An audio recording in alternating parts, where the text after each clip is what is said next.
Good evening and welcome to our meeting. I'd like to call the meeting to order. Please rise for our national anthem and land acknowledgement. We would like to acknowledge that we are here today on the traditional territory of the Mississaugas, the Credit First Nation.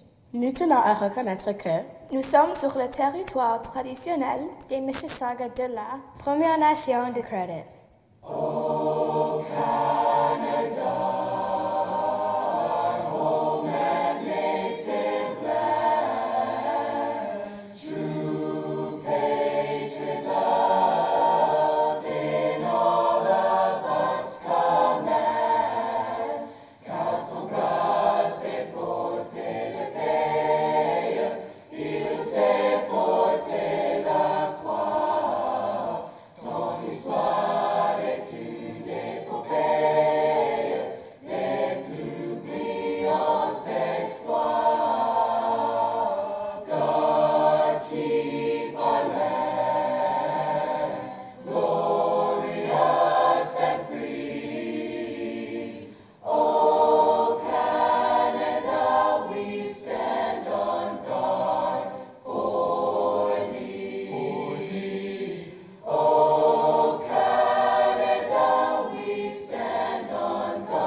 Thank you.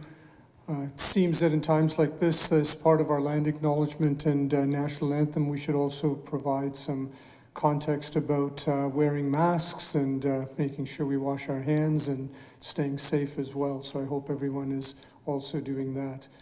The approval of the agenda, I'd like to start by just making a quick motion to amend the agenda and start with item 3 as opposed to item 2. And the reason for that would be that I believe people online are perhaps more interested in item 3 because it's of more pressing nature and in our forefront. So if directors, everyone here that would be responding to that item? Through you, Supervisor Rodriguez, yes. Great, thanks. If that's great, then I'll move to amend the agenda and move item 3 first. So if we could start with that. Good evening and thank you. Tonight, the Associate Directors and I will be providing you with an oral update on the PDSB's reopening plans. Before I turn it over to the Associate Directors, I'd like to share some opening remarks. When we released the Peel District School Board's reopening plans, we indicated that there would likely be a need to adjust our plans as we navigate through this new way of teaching and learning. As new information and direction is provided by the Ministry of Education and Peel Public Health, there will be an ongoing need to be flexible and adjust our plans to ensure staff and students are as safe as possible. Just yesterday, there was a federal announcement about additional funding that is being provided to school boards for additional teaching staff, emerging issues, transportation, remote learning, and special education and mental health. The provincial government also released their plan, which provides operational guidance to prevent and minimize outbreaks with school boards. Staff are reviewing this guidance and direction and will be working closely with Peel Public Health to update, where needed, our outbreak protocols. We will continue to keep staff, students, families, and community updated as changes are made. We know that families have been faced with the difficult decision of choosing whether or not their child will return to school in person in September. To date, we've heard back from approximately 85% of our families about their intentions. 28% of all PDSB students, about 43,500 students, will attend through distance learning only. This represents 31% of elementary students and 18% of all secondary students. We are reaching out to the 15% of families from whom we have not yet received a response. Planning for PDSB online school is underway, and A.D. Harmon will speak to this later. but I wanted to express my gratitude to everyone who is working day and night to build a structure that has never existed in any school board in Ontario. We're building cohorts of students, creating classrooms and staffing schools and online community schools in ways that, quite frankly, we have never done before. To say that this presents a monumental task is really an understatement. However, I am confident that we will provide safe and connected spaces where our students will experience success. Our reopening operating plans cover a lot of key responsibilities, but our foremost responsibility must be to recognize the lived experiences of staff and students and to place the needs of students at the center of every decision. The COVID-19 pandemic has really exacerbated the disparities that exist for certain groups of students and families. We acknowledge that our reopening plans aren't neutral and that they advantage some and not others. This is the reality of all plans, procedures, and policies. We must be mindful of this as we respond to student and staff needs, including those with special education needs. AD Grewal will provide us with an overview of supports for these students during her report this evening. We're also committed to thinking about reopening in light of our commitment to dismantling anti-Black racism. So a group of staff are analyzing our reopening plans to identify the ways in which anti-Black racism and other systemic inequities must be addressed as we implement these plans so that there are not unintended negative impact on our students. As we work to keep classrooms as safe as possible, the decision to mandate masks for grade 1 to 12 students was made to align with the direction from Peel Region's Public Health Unit. While we know that the wearing of masks or face coverings is an important health measure, we also know that some students will require accommodation based on a medical or other individual need. We will work with families of these students to ensure that they are supported. For families who've chosen not to allow their child to wear a mask, we are currently exploring equitable options to preserve a child's opportunity to access learning without placing others at risk. More information will be shared about this once a decision has been made. Of course, we continue to work with Peel Public Health and will be close partners with them as we work to ensure neighborhoods with a high incidence of COVID-19 cases receive the support they need. Peel Public Health will be in receipt of the funding for school nurses and will have responsibility for their roles. Many families, staff, and students are wondering about class sizes and what schools and classrooms will look like with new health and safety protocols in place when school reopens on September 8th for grade 9s and September 9th for students in kindergarten to grade 8. I want to express my gratitude and congratulations to the staff at Aylesbury Public School. Principal Ozma Masood, John Urin, Daryl Sidiel, Charmaine Wright, and Nang Lee Walker. Our staff presented a video that provides a glimpse inside hallways and classrooms and captures the tremendous care and attention of our staff in preparing for school reopening. This video is available on the PDSB website under Spotlight on Schools. We will be adhering to the Ministry of Education's class sizes and class size allocations in our collective agreement.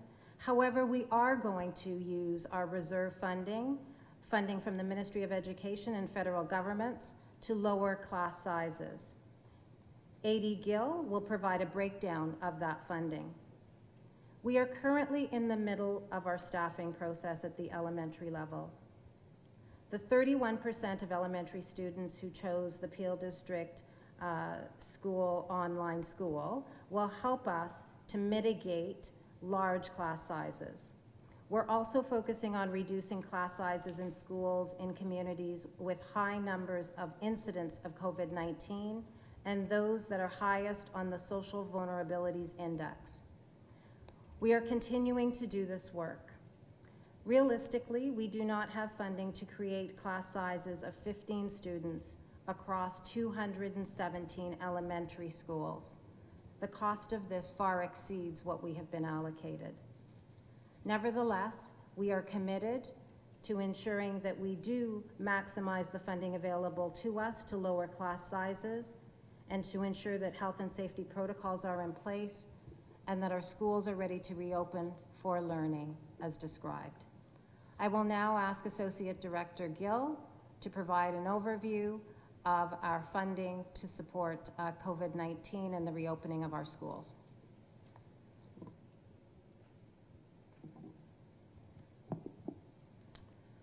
Thank you, Director Russell Rollins, and through you, Chair.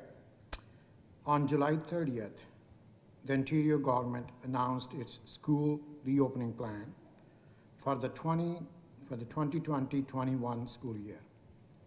As part of the announcement, funding worth of $309 million was announced to support the reopening plan.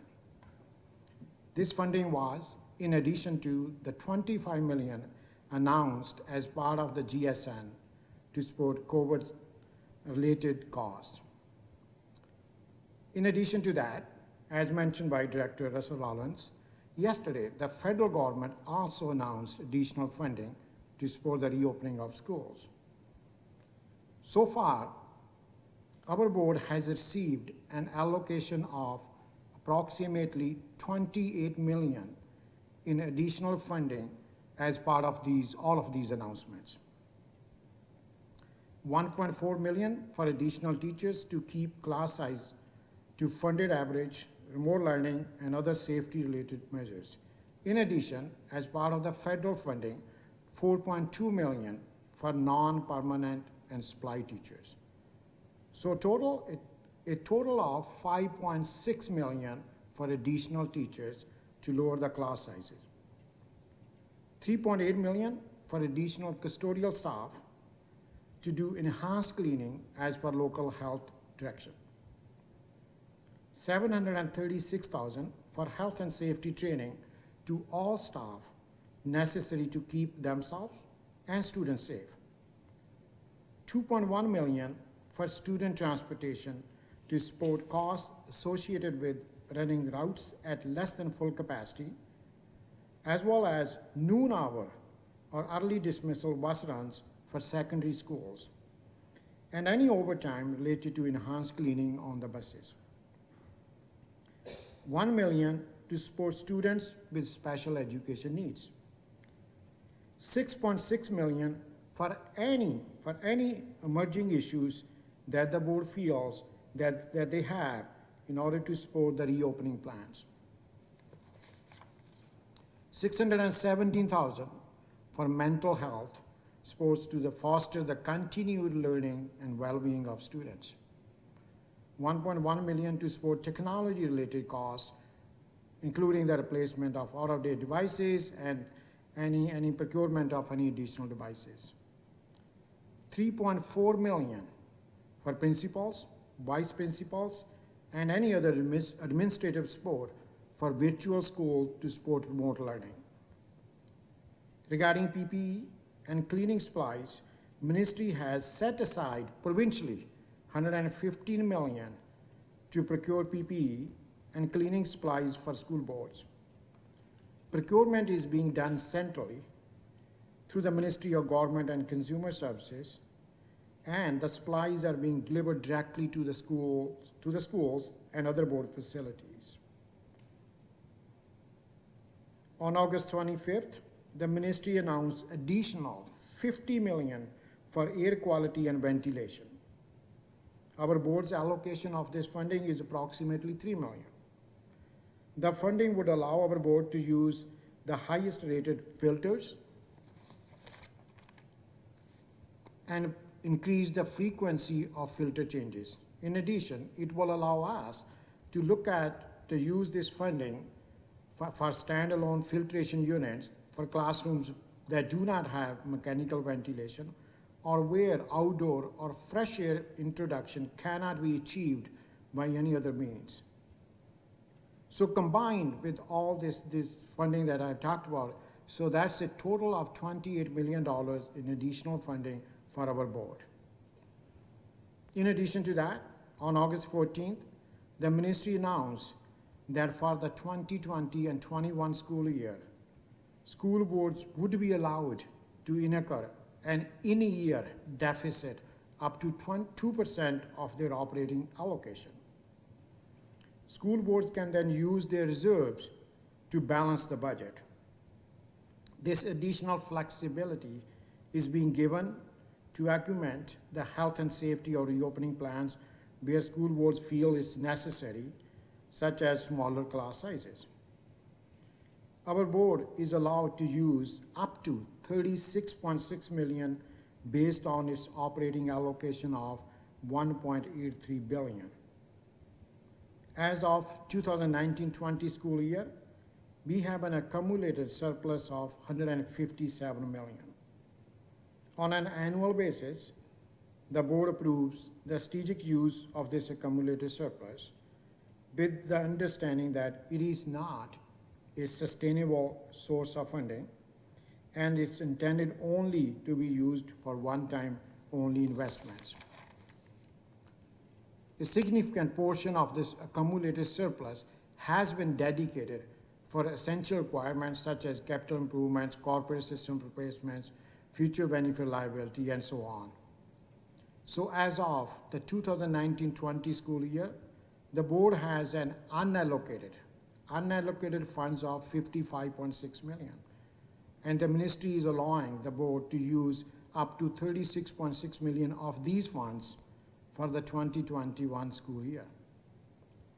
And you may recall that as part of the 2021 budget approved in July, the board has already used $6.9 million to balance the budget, leaving it with $29.7 million to support the reopening plans, including the hiring of additional teachers to reduce class sizes. So in total, with $28 million in additional funding from the ministry and up to $29.7 available from our own reserves, the board has up to $57.7 million to support its reopening plans.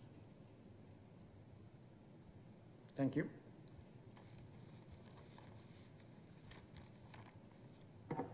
Thank you, Associate Director Harmon, followed by Associate Director Grewal. The online school first, right? Is the online school? Good, thank you. Through you, Chair Rodriguez, going to talk first of all about our Peelschools School Board online school. Over 40,000 students have opted for at-home learning only through the board's PDSP online school. These students will officially begin class on September 14th with orientation opportunities during the week of September 8th.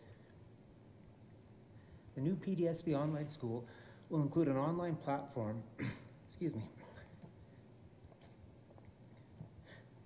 that is broken down into multiple community online schools within each superintendency. Excuse me, losing my voice. Could I go to Associate Director again? I will come back.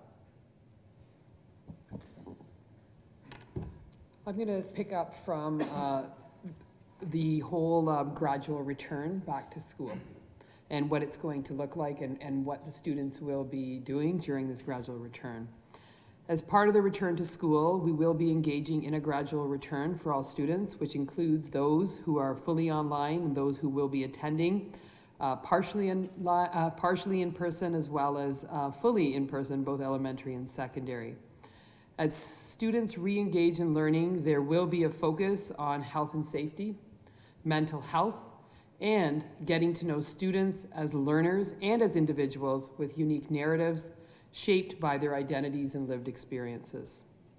In terms of health and safety, for those students attending schools physically at both elementary and the secondary level, students will engage in a review of health and safety protocols that will include, but not limited to, routines of washing hands, wearing of face masks, interactions between students in structured and unstructured times, as well as eating protocols for elementary students who will be at school during the lunch period. In secondary schools, there will also be a review of synchronous and asynchronous learning and expectations for those time periods when students are not engaging face-to-face physically with educators. There will also be a focus on mental health in our elementary secondary and online schools as we re-engage students.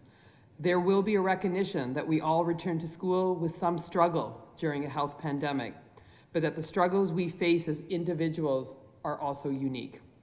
This pandemic has exacerbated the inequities in our society, such as anti-Black racism, social emotional struggles, financial insecurities, and other forms of oppression and marginalization.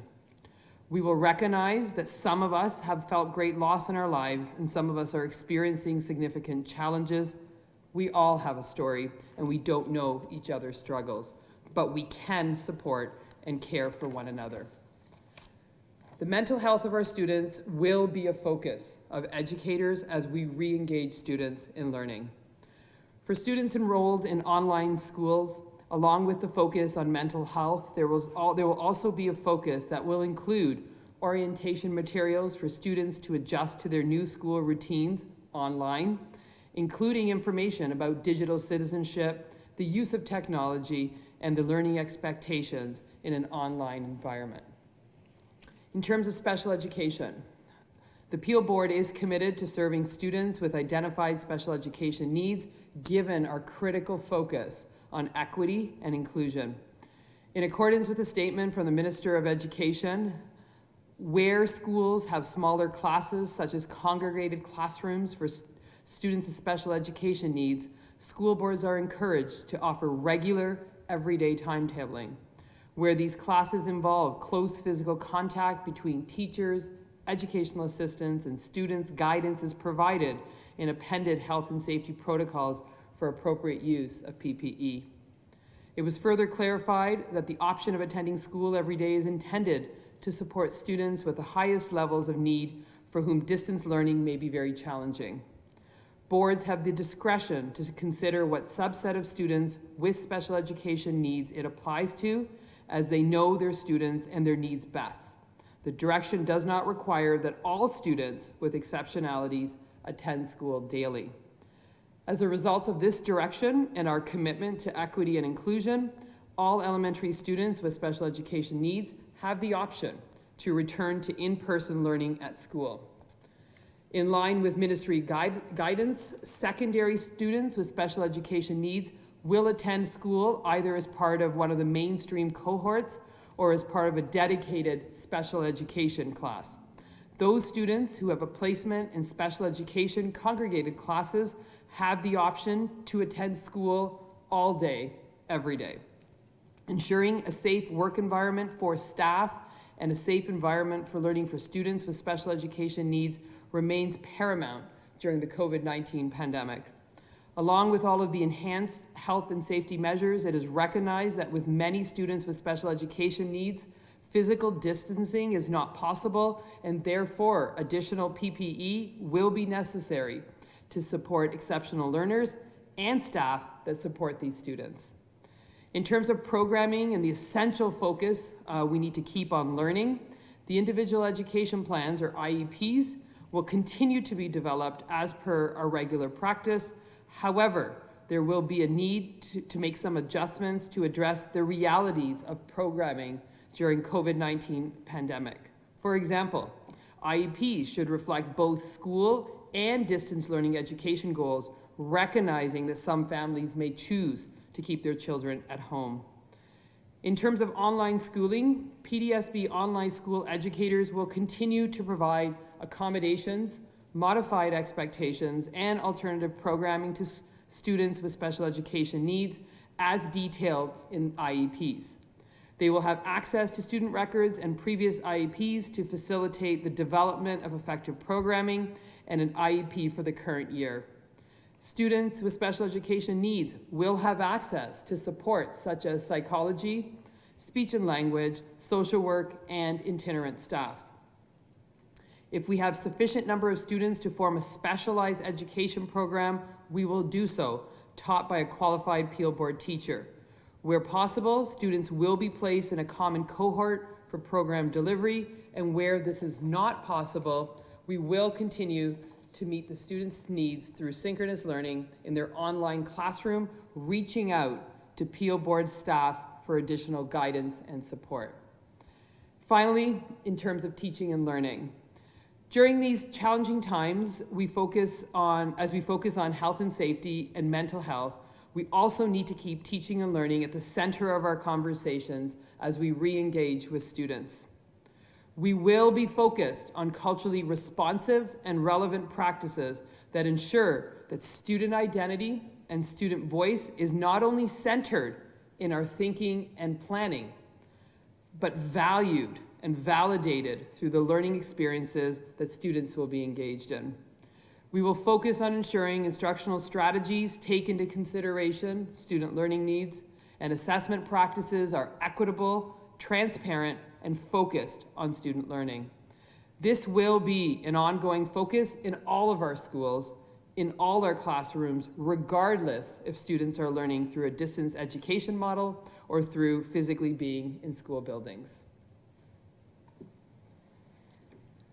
Thank you. So through you, Chair Supervisor Rodriguez, I apologize. I've got my allergies under control again, so I'm going to start again. So with regard to the PDSB online school, over 40,000 students have opted for at-home learning through the board's PDSB online school. These students will officially begin class on September 14th with orientation opportunities during the week of September 8th. The new PDSB online school will include an online platform that is broken down into multiple community online schools within each superintendency as much as possible. We currently foresee 19 of these online schools. These online schools will remain linked to their home schools so that students can continue to receive support from their guidance counselor, as well as ISSP and ESL support. This online platform will have dedicated administrators as well as support staff. Special education support for students who are in the PDSB online school, as already alluded to by Associate Director Graywall, will be provided. In terms of our in-person schools, our gradual return to the school year and orientation days, to help us prepare for a safe school year and adjust to new school routines at our in-person schools, the first day of school will be different than in previous school years. Rather than all students returning on one day, students will gradually return to school by attending orientation sessions during the weeks of September 8th and 14th. These orientation sessions will provide students with an opportunity to learn about and become adjusted to new school routines and health and safety practices in smaller student groupings and a more focused learning environment. Educators will be provided with resources to help guide students through these new practices, including a video. These new health and safety practices will include directional arrows to create one-way pathways within hallways, limited washroom capacities, structured entry and exit procedures, the provision of PPE and hand sanitizer, locked perimeter doors during the school day, including secondary schools, the cohorting of students for outdoor times, and many physical spaces in the school will feature upgraded safety features. These, in addition to numerous other enhancements, have been captured in our staff operating procedures 2021 reopening plans and will be reviewed with all staff on September 1st. Elementary schools who will be attending school in person will be assigned 2 orientations based on their last initial between September 9th and 15th and will fully return to school on September 16th. Secondary students who will attend the adaptive learning model will join a morning orientation session at their school between September 8th and 11th based on grade and cohort with a full return to school routines on September 14th. Special education classes will follow a different model. Schools will reach out to families of students in special education classes to share their schedules by September 1st, 2020. In terms of our staffing, due to the need to create and staff our PDSB online school to run simultaneously with our in-person schools, we've needed to revise our normal staffing processes. Both elementary and secondary reorganization will be completed this year prior to the start of school. This will ensure that we have appropriate staffing for all of our classes. This process has required us to use survey data and projections in our staffing as opposed to actual student counts. Both our central and in-school staffs have worked exceptionally hard to create and begin to operationalize this process. And finally, in terms of building health and safety, some of which have been referred to by Associate Director Gill, the Peel District School Board has taken additional measures to ensure our schools are safe and healthy for all students and employees. Some of these include ensuring that all of our HVAC systems are working to their maximum capacity.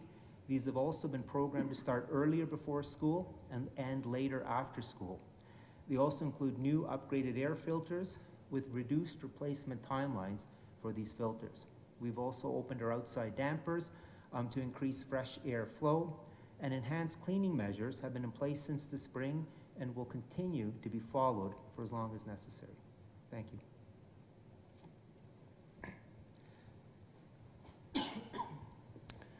Thank you to Director Russell Rollins and AD Harmon, Greywall, and Gill. I have a few questions that I might ask. First, just in terms of the presentation, just want some clarity, Director, around the 157 million surplus and the encumbered amount versus the unencumbered amount. Can I have some clarity as to whether that includes the capital reserve or if that's outside of that? Through you, Mr. Associate Director Gill.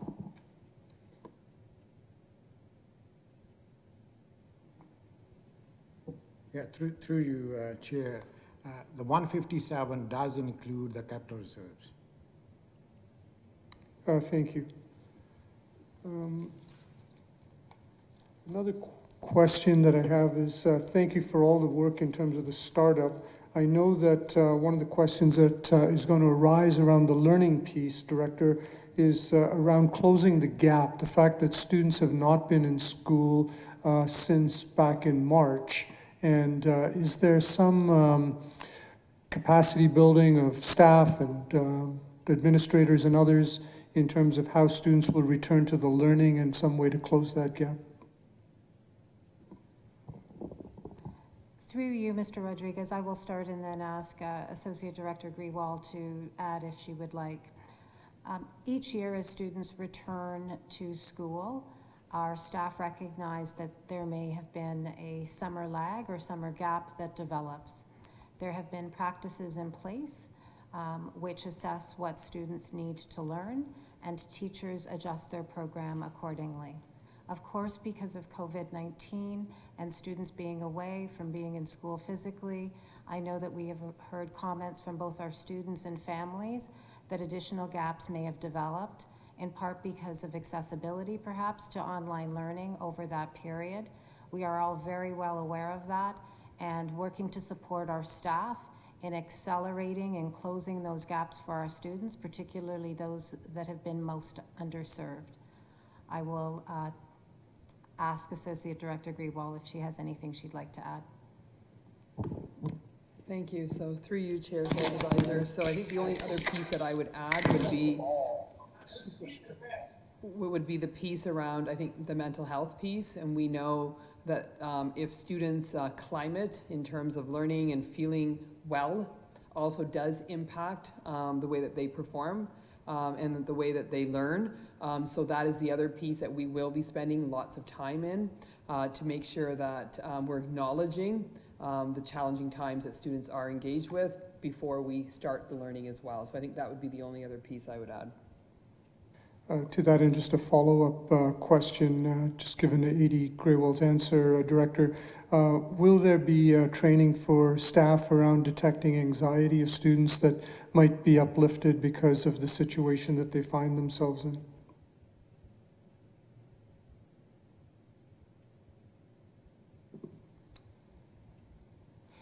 Through you, Chair Rodriguez, there will be some, yes. We are currently preparing some Tier 1 mental health supports, which are being put together through our Safe and Accepting School team as well as our mental health resource clinicians. Those will be available on our intranet for staff. Some of those will also be incorporated into our September 1st training of staff. In addition to that, our social workers, psychologists, and mental health resource clinicians are, of course, very aware of the challenges that we will be facing this fall. And there is some additional deployment of them involved as well in terms of getting them into schools and immediately being there to support students going forward. So to answer the question, we do have some training for all staff September 1st. We do have resources available, and the staff that are dedicated to that work under normal circumstances are prepared to move forward. Thanks, Director. Thank you very much, Mr. Rodriguez. If I may just add, one of the areas that we know we need to continue to develop is the ability of all of our practitioners to understand culturally responsive and relevant practice with regards to the students and families that they are serving. Critical to that is an understanding of systemic oppression and its effects on our students and their families. So this is part of our ongoing commitment that we will grow into over the next couple of months as we work with all of our practitioners and staff. Thank you. Next couple of questions. I just want to tease out some pieces around numbers that I've been hearing, and just want some clarity about those particular numbers, if you don't mind. Firstly, there's a lot of talk outside, anyways, the public discourse is around 15 or fewer students, and we keep kind of hearing this. Could you clarify for us a little bit about what that public discourse is around the 15 and where we are relative to that? Thank you very much. I will start and then I will ask Associate Director Harmon to speak to it. We know that many staff and as well as families have been identifying that 15 students per class would create an environment where they feel students would be able to physically distance from each other, and it would be an appropriate size cohort for students at the elementary level. In fact, the ministry has set out that it is the cohort size for students at the secondary level. And so we are working within the funding available, both in terms of our GSN as well as our reserves, the additional federal funding and ministry funding, to use the extra teachers that we can purchase, can hire, to lower class sizes. That allocation will generate, I think, about 350 teachers in total. Associate Director Gill can correct me if I'm wrong. That is insufficient to take all of our elementary classes, kindergarten to grade 8 to 15. And I invite Associate Director Gill or Associate Director Harmon to speak further to that. Thank you. Through you, Chair, Supervisor Rodriguez, I would just build on that by saying that the challenge we face is that the same staff who will be working in our online school would be the staff that we'll be using in our in-person schools. That is the reason we have had to move our reorganizations up into a very condensed timeline before school, that we are looking to redeploy our in-person staff to staff a very large online school of over 40,000 students, which is larger than many boards in the province. It's a significant task that we're trying to complete. We do have access to the additional monies that Associate Director Gill referred to in reserves. However, that is not enough to reduce our elementary class sizes, which typically in a normal year would be around a divisor of 24.5 in junior intermediate. Our primary would be a little bit over 20. Our kindergarten would be around 26. We're working very hard to reduce those numbers. Our staffing officer, Tracy Lemoyne, is currently working with our vendor Staffing Plus on an optimal model for staffing. We will deploy those additional teachers that Director Russell Rollins talked about. She did reference our formula in her early address, so I won't repeat that, but we are certainly looking at reducing class sizes as much as we can afford, for lack of a better phrase. Thank you. The next question is about an equation has been communicated that if there are 20% fewer students in classrooms because of online learning, there would be 20% fewer teachers. Some believe that this is inconsistent and should really result in fewer students not adding more to the class to settle the average. Can you explain to us why this is not a linear equation? Thank you. Through you, Supervisor Rodriguez, I think I'm following that equation. My degree is in English. I know yours is in math. So I'll do the best I can and ask for further clarification. So absolutely, the formula really does come down. In a perfect world, one would believe that we will be able to establish our online schools. That would leave less kids in each class, Why? Because 20% of our students in the example you gave would be in the online school. The issue comes down to our teachers. The same number of teachers by formula have moved to the online school, so therefore the same staffing formula remains in our brick and mortar schools. So for instance, if you had a simple example, 40 primary students and 2 teachers in person, 20 of them chose the online option, you would have 1 teacher go to online, which would leave still 20 students with 1 teacher in the in-person example. So the issue really is one of us requiring more teachers to bring those class sizes down. So even though we have lost teachers into the online, students into the online, the issue here is the additional teachers, as my example would in a very simplistic manner give you. My next question, the board is offering parents the opportunity to switch from online to in-class at a few points throughout the year. Director, what is the plan to keep the children already in school protected in this circumstance? And what is the plan to keep class sizes down if students are returning? Thank you very much. Through you, Mr. Rodriguez, I will start and then offer Associate Director Harmon the opportunity to add. It is our commitment to provide as many opportunities as possible in terms of fluency in classroom programming, as well as managing our staff sizes to allow parents to move their children from online into in-person schooling. We have worked very closely with public health to think about how we do that safely in light of COVID-19. And I would ask Associate Director Harmon just to speak to specifically that protocol and perhaps remind us of the timelines when parents can move their children from online to in-person. Thank you. Through you, Supervisor Rodriguez.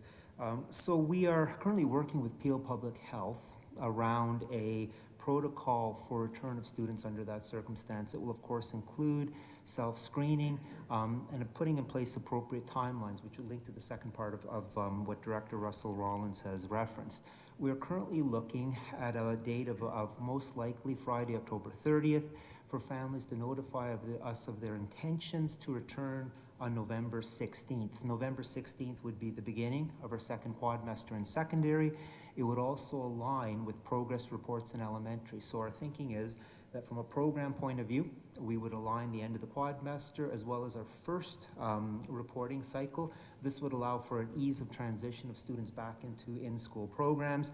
And again, with the 2 weeks notice, we would basically be looking to prepare those classrooms ready for additional students to come back in. The students themselves will be going through a screening protocol that is created by us in partnership with Peel Public Health.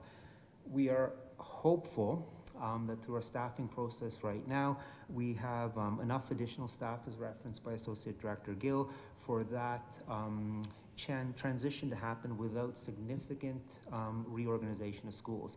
Our next available window would be a late January deadline for families to make a change, and the first week of February for that to take effect, and it would again align with our first term reports in elementary and the semester changeover in secondary. So looking to align program with those timelines.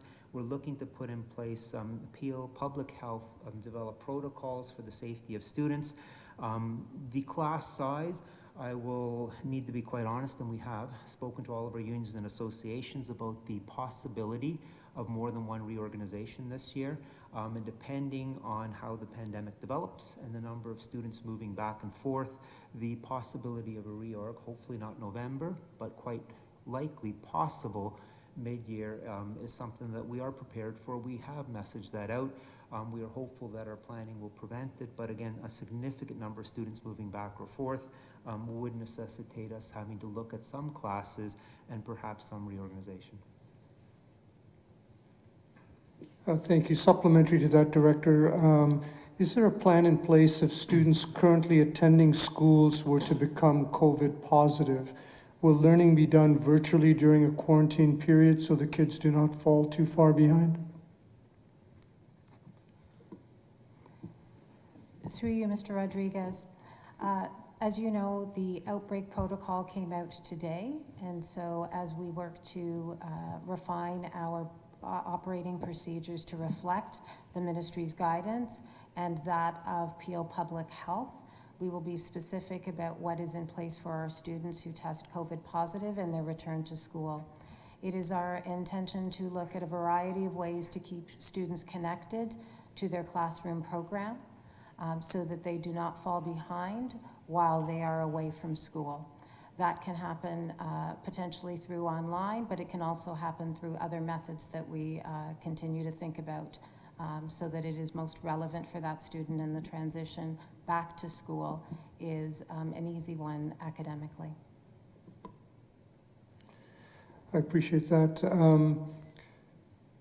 Director, students who have enrolled in regional programs will be traveling only 2 to 3 days a week through a bus service that apparently they privately pay for weekly.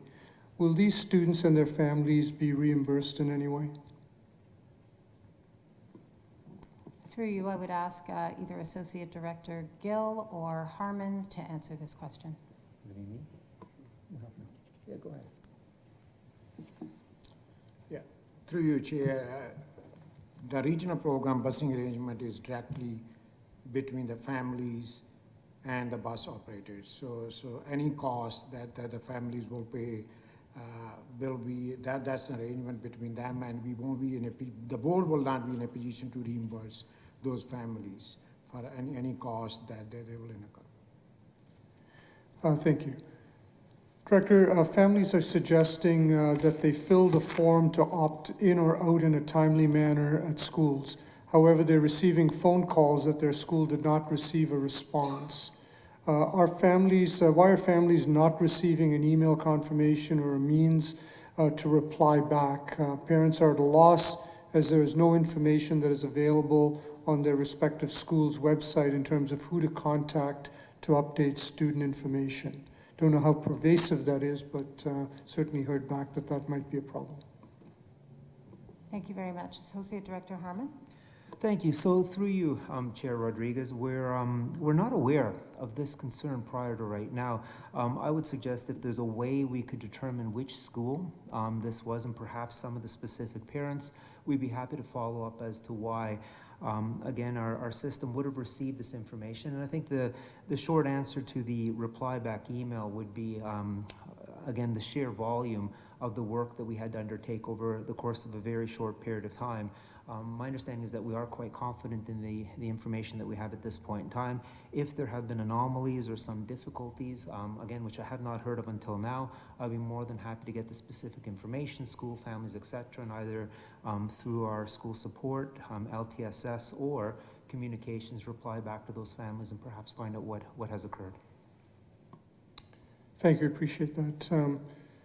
I don't have any more questions on this item, but let me conclude by simply saying, Director Russell Rollins, you and your staff need to be commended for all the work you have done up to this point and the updates that you have provided and will continue to provide in days forthcoming. I have certainly noticed, and it needs to be, folks need to be made aware that while other boards perhaps sometimes are struggling on many issues of this reopening, Peel continues to quietly work hard and are prepared to accept students safely and in a focused way, ready for learning and their well-being, either in person or online. So you need to be commended for that. Thank you. Thank you very much, Supervisor Rodriguez. It is our pleasure to continue to work to support the students and families in Peel Region through this very difficult period, and to all of the staff who commit countless hours to providing for reopening. We are deeply grateful. Now moving on to item 2.1, which is Ministry Review Directives. To you, Director. Thank you very much, Mr. Rodriguez. As you know, the Ministry of Education's directives to the Peel District School Board, released in March, set out an urgent plan for systemic change, especially for Black, African, and Caribbean communities who have experienced years of systemic anti-Black racism. Since that time, table teams were established for each of the operational directives that were to be fulfilled by staff. Progress toward completing the actions in the directives was placed on pause after the installation of yourself, the supervisor, to ensure oversight for implementation was transitioned to me when I joined the board as the Interim Director of Education on August the 6th. Concurrently, the urgent focus of senior staff turned to creating health and safety plans for the reopening of schools during the global pandemic. This also impacted some of our progress on the directives. Recognizing that the board's initial plan to address the directives was created under different leadership, we are currently reviewing the directives to ensure that they connect to each other and the overall goal of understanding anti-Black racism and dismantling it within our system. As we create a new vision for our work on the directives that will ensure the implementation is based on an anti-oppression lens and goes beyond the technical implementation to make a difference in the lives of our students and our staff. While we know that the delayed implementation will come as a disappointment, building on work that's been done to date, we have a true opportunity to create transformational change. Our work remains centered on building meaningful, culturally responsive, and anti-oppressive experiences for our staff and students that in particular dismantle anti-Black racism and other forms of systemic discrimination in the Peel District School Board. So this evening, before you, we have an update on 3 of the directives, Directive 10 and 21, and then item number 2.2 will be spoken to by Lori Barnes, and she will provide an update on Directive 5. So with that, I will ask Associate Director Grewal to provide an update on Directive 10.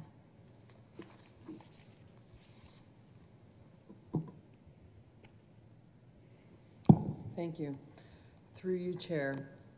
As you know, as part of Directive 10, it was directed that the board shall establish a new robust equity office managed by the Superintendent of Equity. In this directive, it was also articulated that the board shall ensure that the Superintendent of Equity is hired through an internally and externally posted position who is accountable to the Equity Office and the implementation of the annual Equity Action Plan, and who shall report to the Associate Director responsible for equity. The Superintendent of Indigenous Education, Anti-Racism, Anti-Oppression, and Community Partnerships position was posted, was posted on July 8th, and then posted on August 10th again. Was posted on July 8th, 2020. On August 10th, we held an information session for applicants to provide further information and clarification of this role.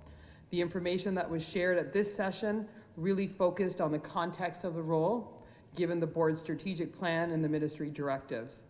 We highlighted student census demographic data with applicants, demonstrating the importance that the successful candidate applicant have a responsible and empathetic understanding of the lived experiences of the students and communities that we serve. Information was also provided on the connections between the role and the service to the organization, specifically as it relates to serving students in schools. We are currently in the process of working through this hiring process. We are engaged in that now. We will be engaging in interviews very shortly. In an ideal world, we would have liked to have had this person in place by September 1st. But given the focus and I think some of the conversations we've had about the last report about reopening, we've had to make sure that our focus was on making sure the reopening was one where students were healthy and were safe, and equity of access was front and center of mind for that. So with that, we are hopeful that in the next few weeks, as we continue with the hiring process, that we will eventually be able to announce who the successful applicant is, and that we'll have a superintendent of Indigenous education, anti-racism, anti-oppression, and community partnerships in place. Thank you very much. I will ask you also to address Directive 21. Sure. So Directive 21, a committee was established to complete an action plan and reports required by the ministry directives, and they identified a number of actionable items to be included in the plan for Directive 21. As part of this directive, on May 4th, 2020, the Director of Education ordered the cessation of all informal and in-school suspensions and all suspensions of students kindergarten to grade 3. Working groups were then formed to focus on the revision of Policy 48, which is the safe and accepting schools, and supporting materials such as the operating procedures to ensure that they were aligned within the scope and the vision of the ministry directives. There was also a review of the curriculum for the restorative practices training program that was to be used in schools. These documents and programs are currently in draft form and will be reviewed based on draft principles that we're currently working towards for equity, anti-racism, and anti-oppression, and woven into the broader goal of disrupting anti-Black racism and systemic inequities. Once this review has been completed, there will be community consultations with stakeholders. When these documents and programs are revised, an implementation plan will be created that will include a communication plan to share the revised policies and supporting documents with all stakeholders, including students, families, and the communities that we serve. The implementation plan will also include a training program for principals and vice principals on these revised policies and procedures. The new timelines for achieving these critical actions embedded in this directive will be established and communicated as part of the overall review of the timelines of the directives. Thank you very much. I will speak to Directive 23. Directive 23 states that the board shall retain an external expert to conduct a comprehensive review of the director's office and central board functions and make recommendations to the board to establish clear goals, responsibilities, and accountabilities for all major portfolios, including legal services and human resources. And that upon completion of the review, the board shall ensure the Director of Education conducts rigorous performance appraisals of the Associate Directors and Director of Communications. As you may know, Ernst & Young has been engaged in this work by conducting a comprehensive review of the Director's Office and Central Board functions, which included discussions with some of the key stakeholders, a review of the Ministry of Education and Peel District School Board's documentation, an assessment of the current state, as well as validation of their findings through staff and other review of other documents.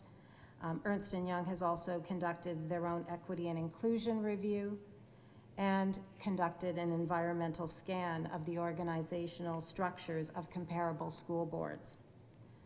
As referenced earlier in the background of this report, the progress was furloughed, but was recently engaged by me. I have met with the Ernst & Young team, and they will be bringing back some of their questions and models to the Associate Director team next week. It is my expectation that we will have an update on their progress for our later in September board meeting. Thank you, Director. Just some clarification more than questions, really. The first Directive 10, I think I'm clear. You will submit a report confirming the hiring of the superintendent, confirm performance goals, measures, and indicators have been established for the position and signed off by the appraiser.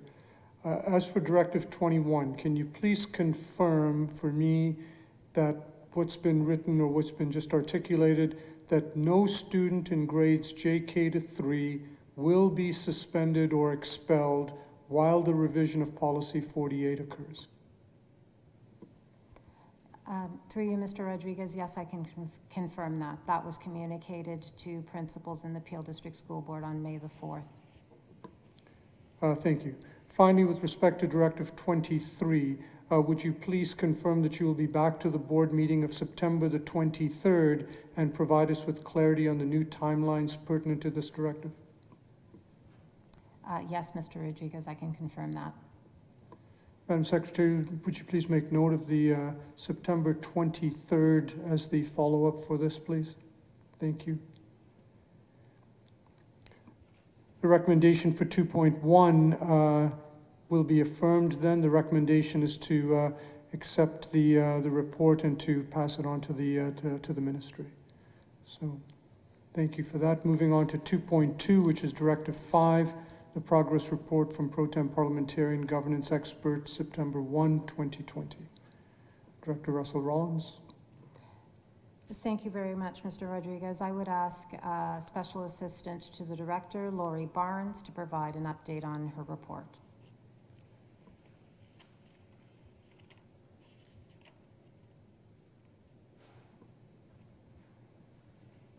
I believe Ms. Barnes is online.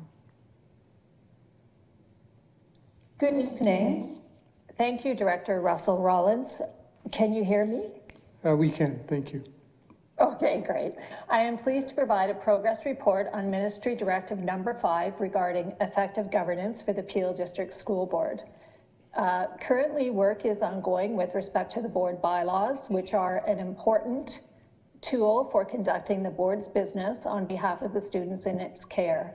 Bylaws include provisions to include community voice and to access information regarding issues being considered by the governing body.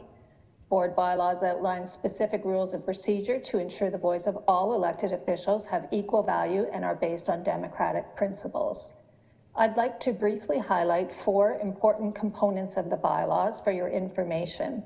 The first is a governance and accountability framework that includes legislative requirements for the following: specific roles and responsibilities of the Board of Trustees, Student Trustees, and the Director of Education, a code of conduct and complaint protocol, guidelines with respect to the Municipal Conflict of Interest Act and associated registry, attendance at meetings including electronic access, and confidentiality provisions. One additional aspect that I would like to explore for Peel is an inclusion with respect to the board's commitment to equity and inclusivity. This will be a first for school boards in the province of Ontario with respect to application in a board bylaw, but I think it is an important statement and an important commitment to share with your community. So I'm doing some research on that at this point. From a practical standpoint, board bylaws also outline the committee meeting structure for the governing body, the Board of Trustees. This involves terms of reference and reporting processes that align with trustees' responsibilities under the Education Act. The meeting structure provides a framework for trustees to discuss and debate issues in a professional and respectful environment. And again, it has provisions to incorporate very important aspects of community voice and also student voice. The committee meeting structure provides formal mechanisms to consider those contributions and to ensure that the lived experiences of students in the Peel District School Board are taken into consideration during the board's deliberations. The third aspect is rules of order and parliamentary procedure, which guide discussion and voting among trustees. The objective for rules of parliamentary procedure is actually to support, not impede debate, and to ensure the following principles of effective governance. The majority of members have the right to decide on a matter, the minority of members have a right to be heard, and all members have a right to be treated with respect and courtesy, and to have equal rights, privileges, and obligations. And the final aspect of the bylaws that I would like to draw your attention to is the importance of training and understanding those bylaws for not just the Board of Trustees, but for the senior staff that support them and also the staff that work with the Board of Trustees during committee meetings. The bylaws will provide a foundation and a guideline and a map for the board's work moving forward that will ensure the transparency and accountability that the ministry has requested for the Peel District School Board. I'm happy to answer any questions that you might have. Thanks, Ms. Barnes. I do not have any questions at this time, other than recognizing that the anticipated date of completion is to be October 1st, 2020. So thank you for your work. You're very welcome. I would like to affirm the recommendation as well for this particular item, that it be received and be passed on to the ministry. I was remiss at the beginning when I made an amendment to the agenda not to place also on the agenda item 2.3. Normally speaking, the way that this would work is that once the approval has taken place, it requires a simple majority, but after the approval has taken place, it requires a 2/3 majority, so I'm going to declare myself 2/3 today. So if we could please place item 2.3 on the agenda, Madam Secretary, and it would be update of other directives as requested by trustees.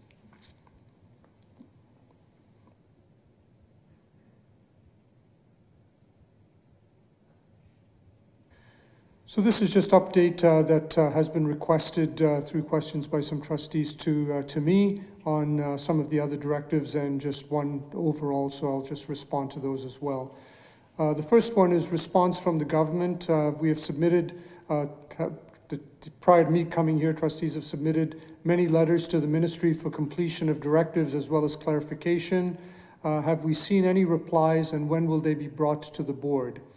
At this time, we have not seen any written responses. We will inquire, and when we receive them, we will bring them to you at the next meeting of the board upon receipt. Verbally, we have had some feedback that some of the work completed, quote unquote, was not done to satisfaction and will need to be revised. Directive 1, mediation. What is the requirement on this directive now, since we could not mediate and now have a supervisor? Is this directive considered completed or been removed? This directive currently lies in abeyance and will be at the minister's discretion. Directive 3, suspension of code of conduct. What is the status of this until, quote, until the minister is satisfied that the board is able to work together and with the director of education, unquote. I will be reporting back to the minister on this, and the minister will respond to us about the level of his satisfaction. Directive 4 on the Integrity Commissioner. What is the status of hiring the new Integrity Commissioner? Has the government responded to our request to have this new Integrity Commissioner support both HR and non-HR matters? We're in the process of hiring a new Integrity Commissioner. No, the government has not yet responded. However, we will need their response before we hire, so we'll be following up with them as well. Directive 5 on the parliamentarian. When the trustee who served as chair prior to supervision was driving this directive, the plan was to have the bylaws completed at the end of August. Now the report says October the 1st. Why the delay? Board council was available to support our parliamentarian to achieve this goal. Also, the plan was to have the full-time parliamentarian hired as part of the bylaw creation. What is the status of this? As already been noted in item 2.2 this evening, the creation of the bylaws was provided to the individual who is identified as the governance expert and special assistant to the director. That individual is now completing the first draft for October 1st, 2020. Directive 6, Trustee Learning Plan. Prior to supervision, the trustees who served as chair and vice chair had set out to have training during the summer and scheduled this training, which was canceled by me. We are required to have this completed by September the 30th. What is my plan to have this done? For public record, what I did was postpone, not cancel, 12 hours of training that was to occur on 4 different days between July 23rd and August 20th. I received a request to proceed with the training, however, was unclear as to how the training fit with the overall plan, so I requested time to do more study and reflection about the intended training, and will commence this in the near future. According to the plan, on or before August 31st, trustees are to confirm in writing. So this is part of the same question. So what's the trustee learning plan? It is my understanding that according to the plan, on or before August 31st, trustees are to confirm in writing with the chair, who is now me, that they have completed the 21 modules of the OESC Online Professional Development Governance modules. Trustees were then to follow up with OESC and apply for a certificate of completion and provide it to the Governance and Trustees Services Officer for filing with the board. At this point, I am unaware of any trustee having completed the modules. The MFIPA and Municipal Conflict of Interest training was to be implemented in June of 2020. I am assuming that that has occurred. Training in the Trustee Code of Conduct was to occur in June or July 2020. School Board Governance training was to occur in July or August 2020, and Equity and Inclusive Education training was to occur no later than August 31st, 2020. The plan is to focus the training plan handed to me and ensure it aligns appropriately with the direction that both the board and staff are proceeding in, so there is consistency of thought. Once I am comfortable with that alignment, I will set dates in place for the appropriate training. Directive number 8, performance appraisal of the director. By May 18th, confirmation that an expert had been retained. An expert was retained and subsequently canceled.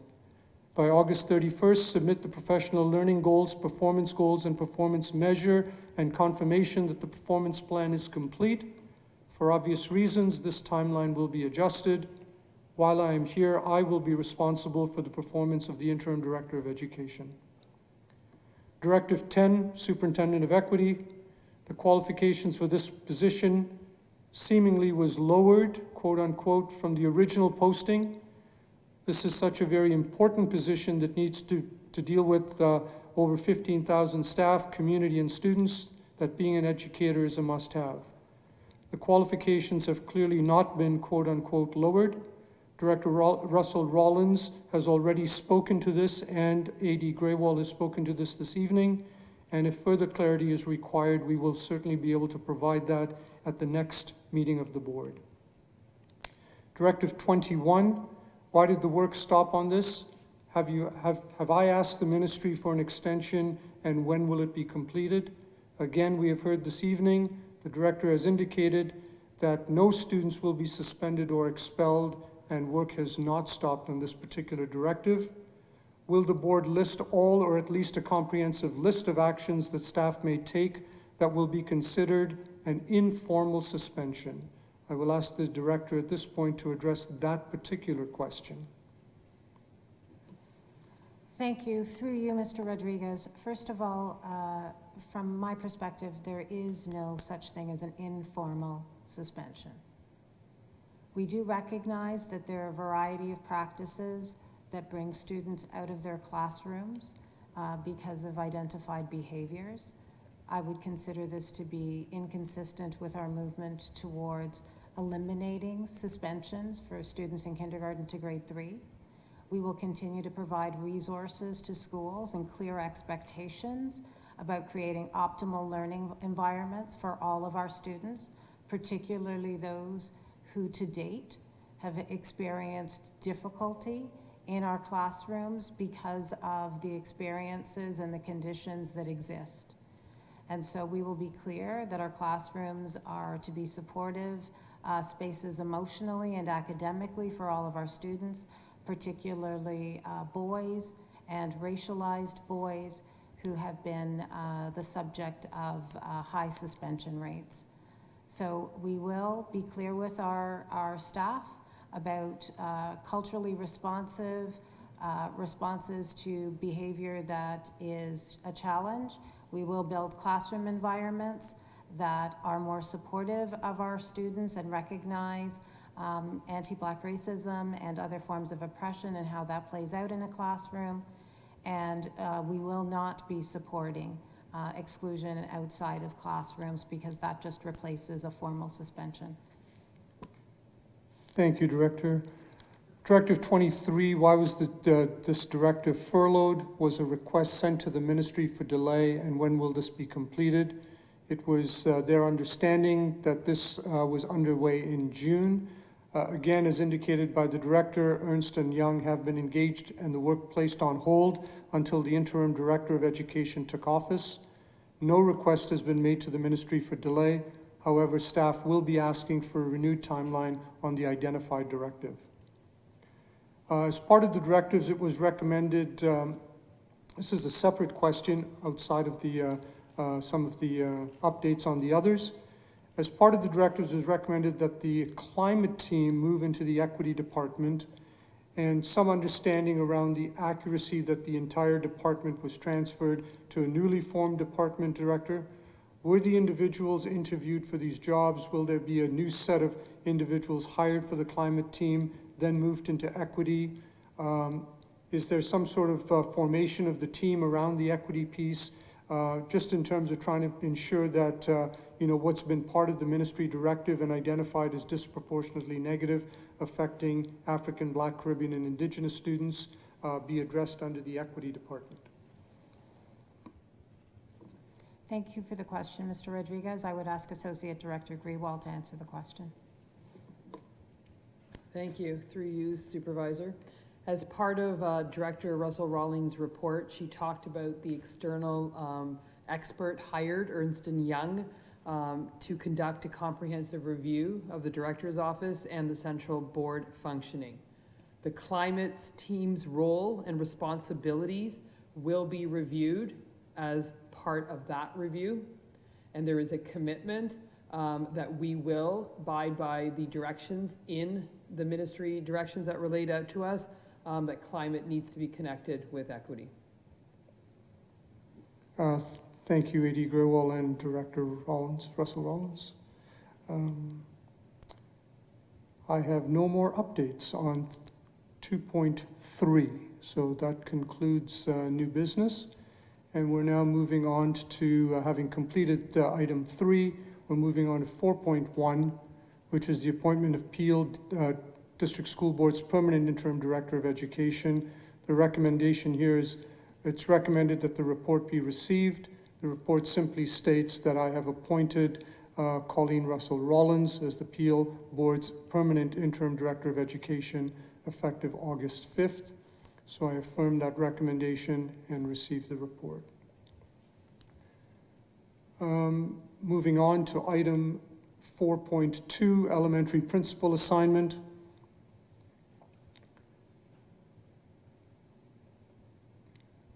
I believe there is only one here, Dawn Addison from principal at Ridgewood Public School to coordinating principal of professional student services, personnel equity and anti-oppression practices, special education support services. That recommendation is also affirmed and it has been received. Retirements.